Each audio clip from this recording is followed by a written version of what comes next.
Assalamualaikum warahmatullahi wabarakatuh. Alhamdulillahilladzi khalaqal mauta wal hayata liyabluwakum ayyukum ahsanu amala. Asyhadu an la ilaha illallah wahdahu la syarika lah wa asyhadu anna Muhammadan abduhu wa rasuluhu la nabiyya ba'dah. Allahumma fassalli wa sallim wa barik ala Muhammadin wa ala alihi wa ashabihi wa man tabi'ahum bi ihsan ila yaumil qiyamah wa ba'd. Qala ta'ala ya ayyuhalladzina amanu taqullaha haqqa tuqatih wa la tamutunna illa wa antum muslimun. Wa qala ta'ala ya ayyuhalladzina amanu taqullaha wa kunu ma'as shadiqin. Jamaah subuh keluarga besar Masjid Al-Falah Sektor 6 Yasmin yang sama-sama dimuliakan Allah Subhanahu wa taala. Alhamdulillah kita sudah berada pada pertengahan di ujung kalender Miladiyah 2020.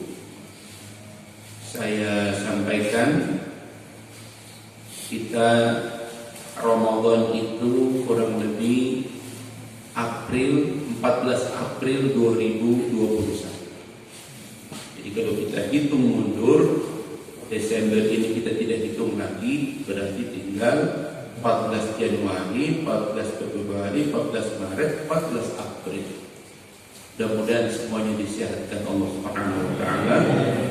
Bagaimana para sahabat 6 bulan sebelum Ramadan mereka berdoa agar Allah pertemukan mereka dengan Ramadan, dan 6 bulan setelah Ramadan tiap bulan tiap hari mereka berdoa agar Ramadannya diterima Allah Subhanahu wa taala.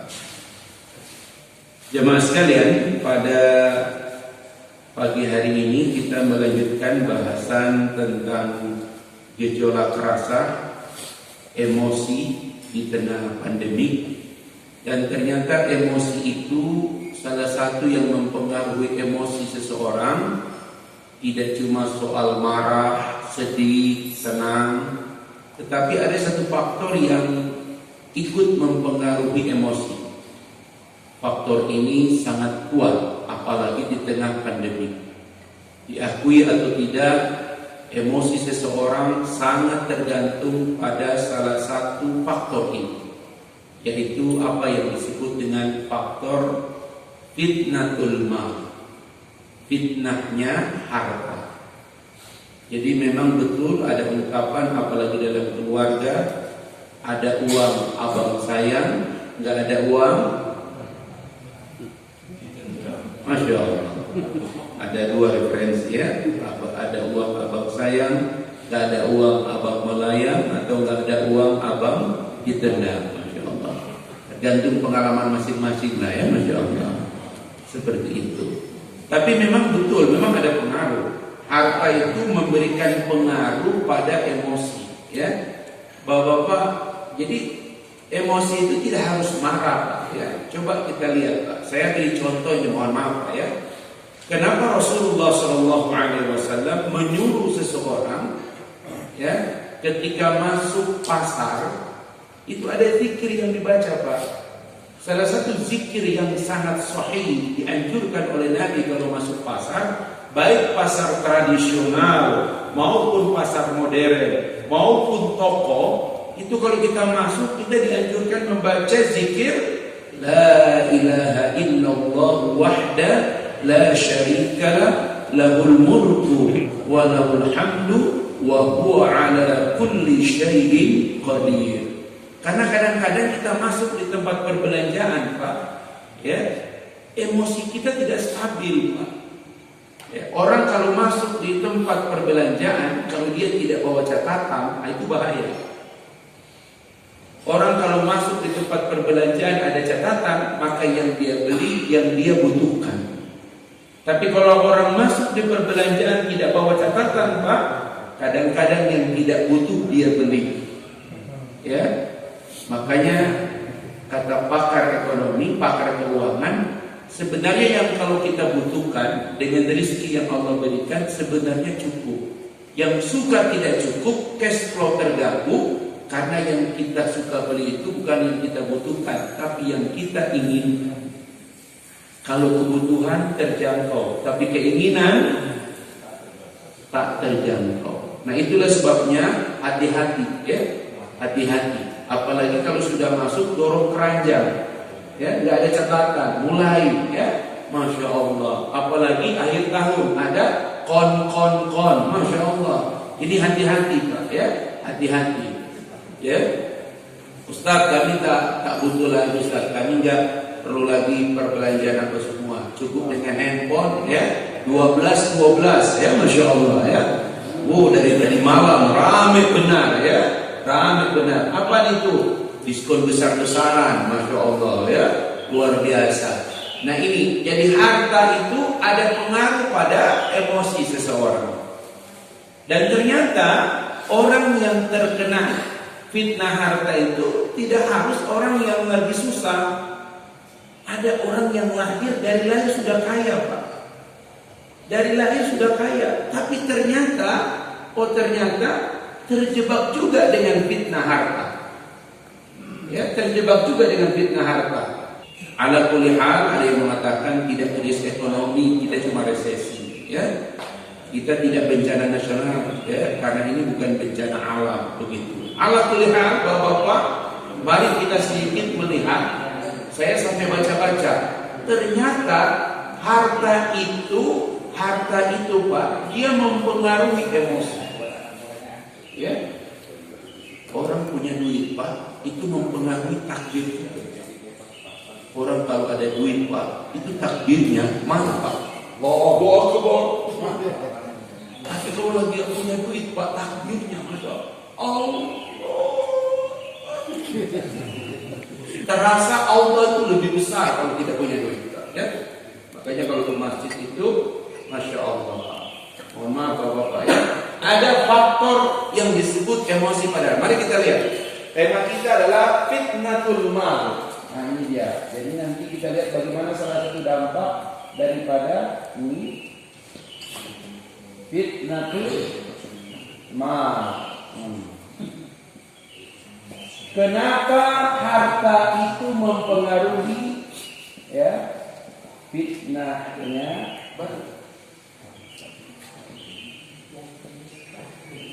Harta. Ini dia Pak. Kira-kira ini tema yang kita bahas. Fitnahnya harta. Kenapa harta itu mempengaruhi emosi manusia? Ya. Kenapa harta itu mempengaruhi manusia? Karena memang rata-rata dalam sejarah itu kalau kita lihat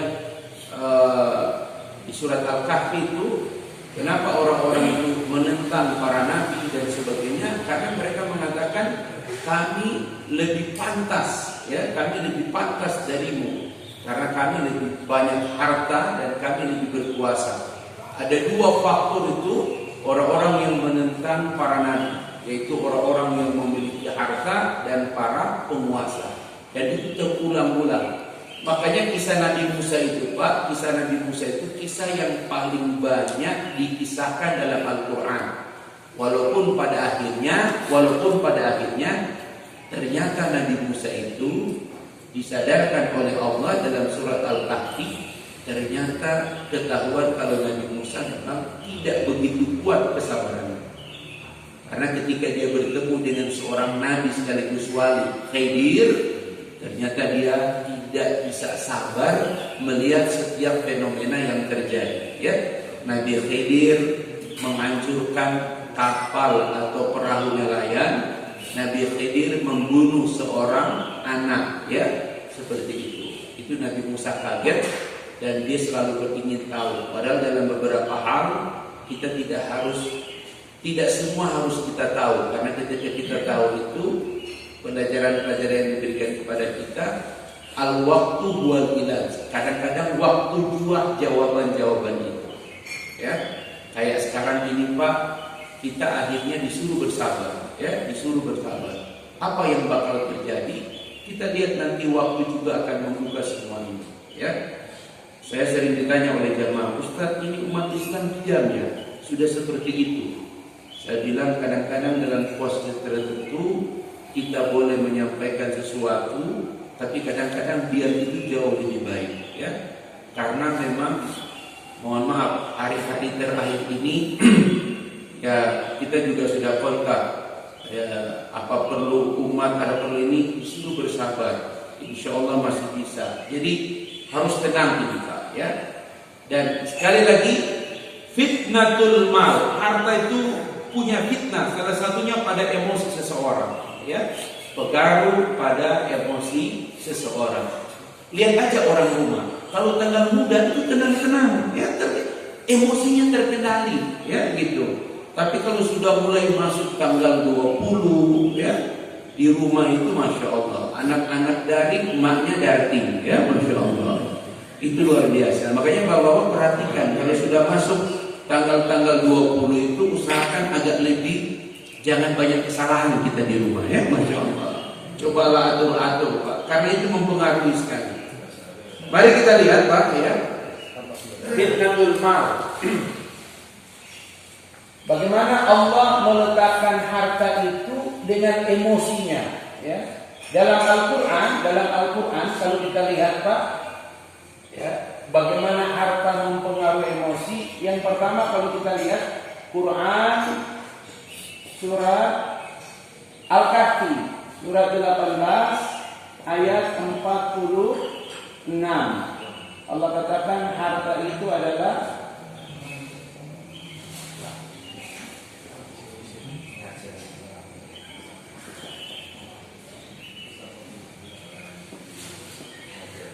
harta itu apa?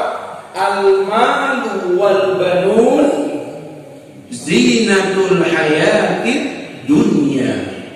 Harta dan anak-anak adalah perhiasan kehidupan dunia. Bapak-bapak punten, dalam Al-Quran ada padanan kata.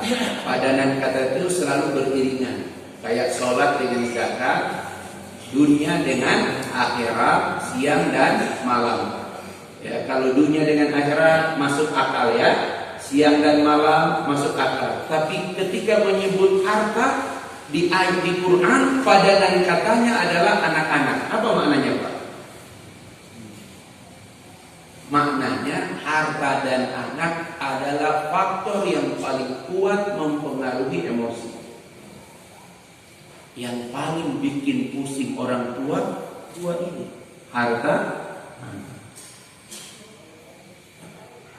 Makanya di akhirat, mohon maaf Pak, di akhirat Allah katakan begini, Yauma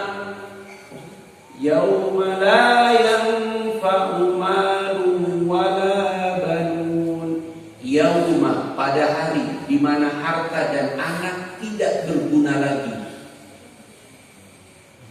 Harta dan anak selalu Allah tuliskan beriringan.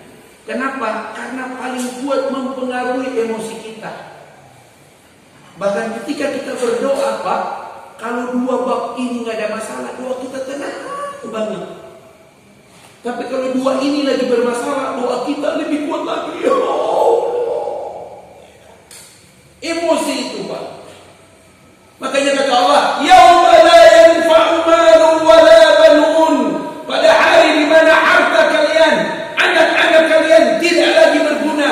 Illa man atallaha biqalbin salim, kecuali orang yang datang menghadap Allah dengan hati yang bersih. Kenapa Allah menyebutkan begitu? Karena memang dua hal ini mengaruh pada emosi kita luar biasa. Ya, tidak sedikit orang dalam sholat masih kepikiran dua bab ini. Kalau dua bab ini bermasalah. Itulah sebabnya Allah menyebutkan yang pertama, al-malu wal banun zinatul hayatid dunya. Tapi kata Allah, wal baqiyatus shalih khairun 'inda rabbika thawaban wa khairun amala. Tapi Allah peringatkan, amal-amal yang soleh itu lebih baik, ya, dan lebih kekal, ya, di sisi Tuhanmu sebagai balasan dan sebagai harapan. Jadi kalau mau berharap, jangan berharap pada harta, tapi berharaplah pada amal-amal soleh. Tapi kita jujur Pak, harta itu wasilah amal soleh yang paling mudah. 10 sahabat yang masuk surga dijamin oleh Rasul, didoakan oleh Rasul. 9 orang berharta, cuma 1 yang tidak punya harta. Ali bin Abi Thalib, menantu Rasul. Bagaimana harta itu punya pengaruh pada mentalitas seseorang. Bagaimana kuat sekali pengaruhnya Pak. Ya, mari kita lihat Pak. Zina, nih Pak, diterjemahkan perhiasan. Apa kaitannya harta disebut perhiasan? Apa itu perhiasan? Oh, bapak nggak tahu ya. Ibu, apa itu perhiasan? Bapak, jari ini kosong. Ini Pak, 5 jari ini kosong. Kalau ada 1 cincin di sini, lebih menarik tidak jari ini? Lebih menarik. Zina itu Pak, artinya kalau dipandang indah. Rumah orang Indonesia di depan itu banyak ukiran-ukiran. Rumah negara-negara tertentu kotak saja. Ya, gentengnya nggak ada, pokoknya kotak aja. Kenapa? Negara itu setahun minimal 4 kali badai. Jadi dia nggak butuh itu aksesoris, apalagi bunga-bunga. Hari ini kita pusing, mak bunga aja terus setiap hari. Dia lebih banyak ngurus bunga dari bapaknya. Ya, ya. Kalau di negara tertentu nggak ada Pak di luar rumah itu aksesoris, apalagi bunga apa. Kenapa? Karena negaranya paling minimal setahun 4 kali badai. Buat apa itu semua? Ya, nanti di dalam rumah baru dia aksesoris ininya, interior dalam rumah baru. Tapi kalau luar rumah itu biasanya biasa aja. Negeri kita itu negeri yang paling nyaman untuk tinggal. Ya. Di luar rumah kita bisa taruh beberapa pot, bahkan setapak jalan orang kita taruh pot-pot semua. Orang lainnya harus turun di aspal ya. Hati-hati bapak-bapak yang suka pakai setapak jalan orang ya, Masya Allah. Hati-hati itu dia ya.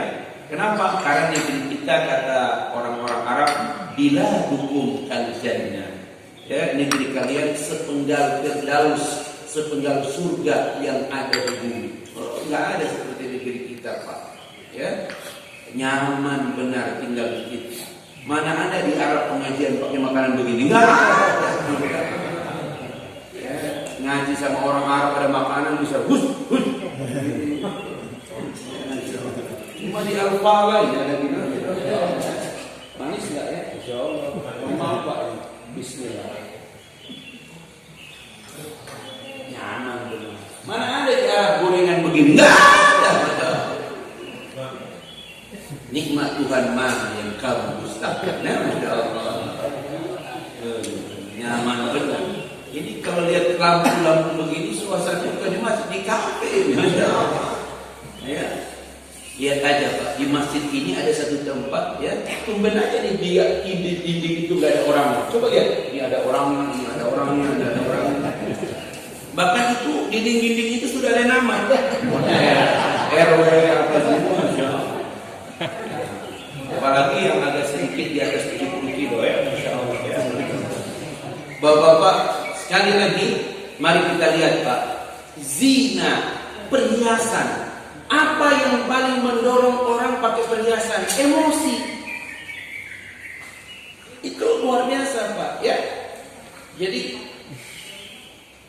Allah sebutkan dalam Al-Imran ayat 14, Zuyyina. Jadi kalau zina itu perhiasan, zuyyina dijadikan indah pada pandangan manusia. Itu definisinya. Zuyyina linnas hubbus syahawat minan nisa wal banin. Quran surah 3 ayat 14. Apa itu? Dijadikan indah. Zuyyina linnas hubbus syahawat minan nisa wal banin. Ya. Wal qanatir minal muqantara minadh dhahaba wal fiddah. Masya Allah. Ustaz, memang kalau ini apa hukumnya? Dalam Islam ini hukumnya al-ibahah, boleh. Makanya bapak-bapak saya kan sering bilang, salah satu kelemahan kita jarang memperhatikan perhiasan untuk istri, ya. Karena kita sudah baca hadis apa? Ad-dunya mata wa khairul mata al-mar'atus shalihah. Dunia ini adalah sesungguhnya perhiasan, dan sebaik-baik perhiasan adalah istri solehah. Masya Allah. Makanya kalau istri kita sudah ngaji, nggak perlu lagi kita ngajak ke toko emas, ya, karena sesungguhnya dialah emas itu sendiri. Masya Allah. Berketahuan pelitnya, ya, Masya Allah. Saya pernah ngomong gitu tuh. Seorang ustaz bilang, wah Ustaz Yasir ketahuan pelit, ya, Masya Allah. Saya cerita sedikit Pak, saya diundang ceramah oleh salah satu BUMN yang kebetulan ngurus emas. Jalan dengan direktur utamanya, keliling safari Ramadan, ya. Sampailah di sebuah tempat, di situ memang ada produksi itu Pak. Begitu Pak.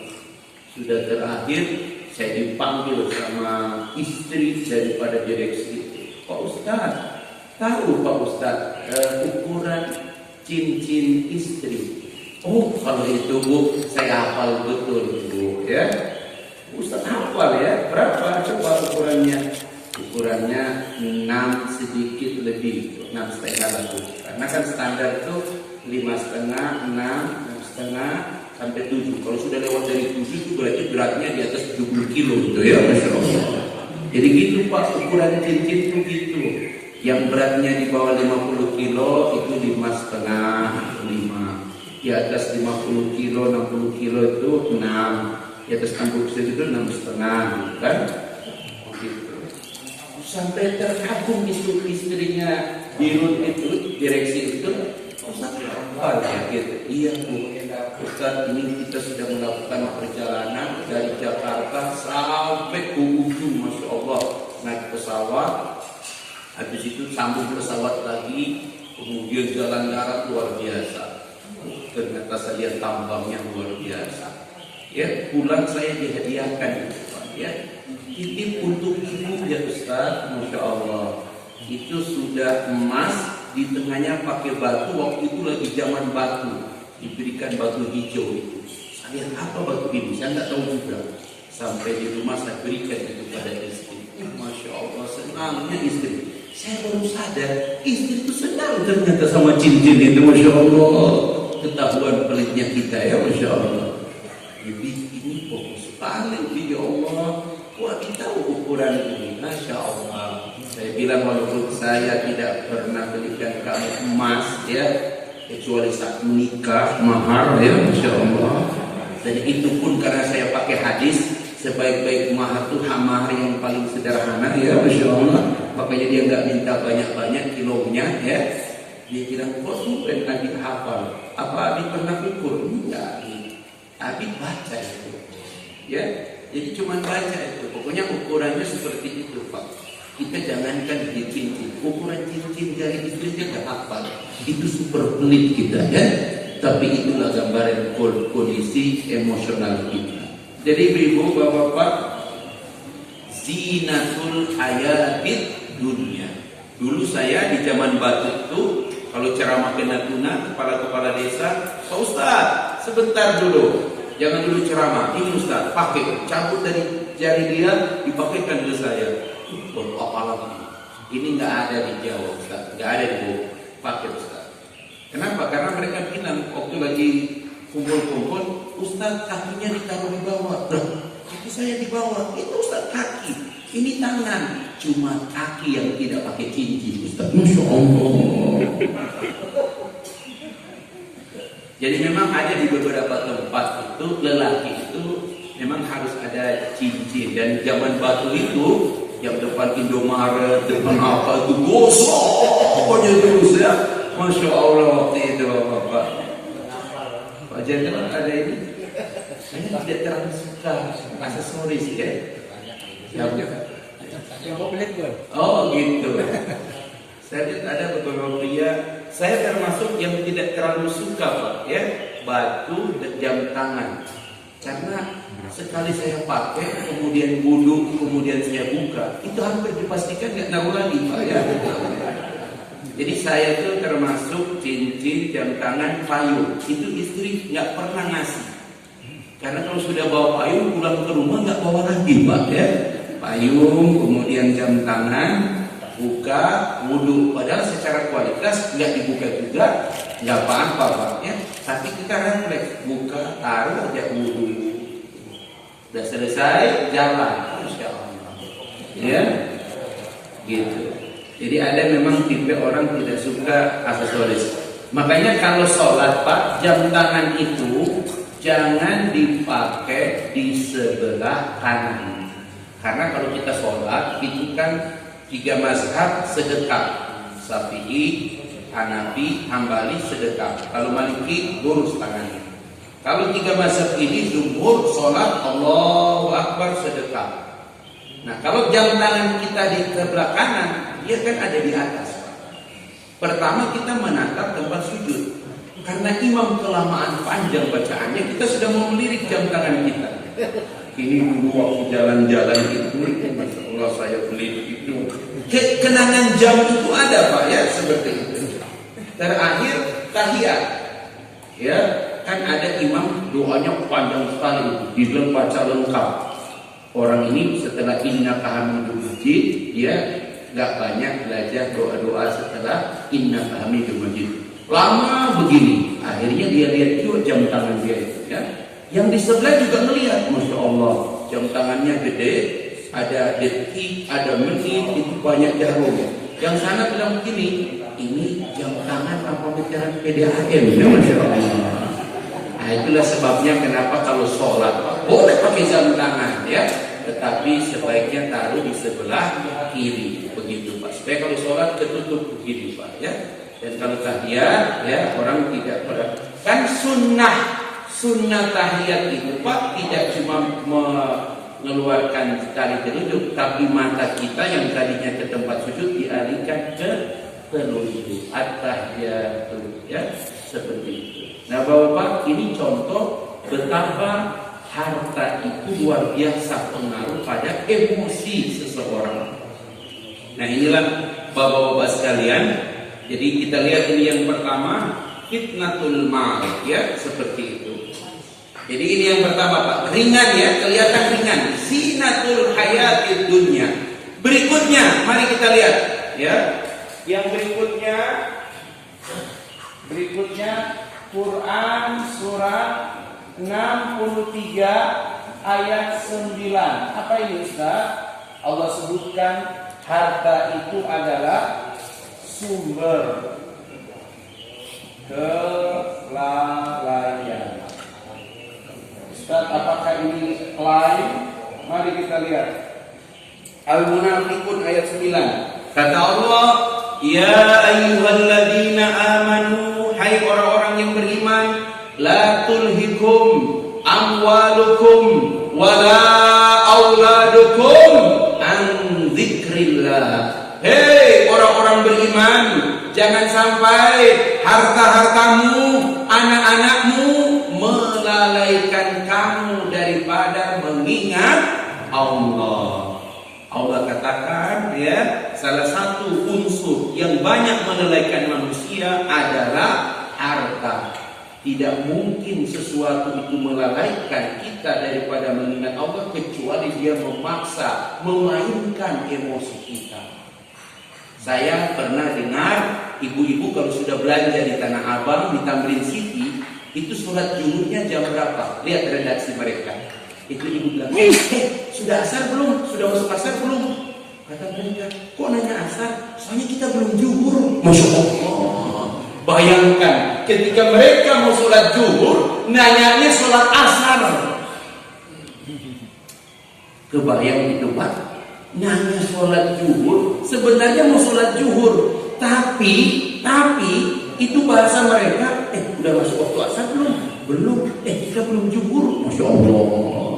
Berarti juhurnya sudah sampai akhir waktu. Padahal ibu-ibu itu jujur atau tidak mereka hafal ayat yang sudah mereka hafal dari kecil.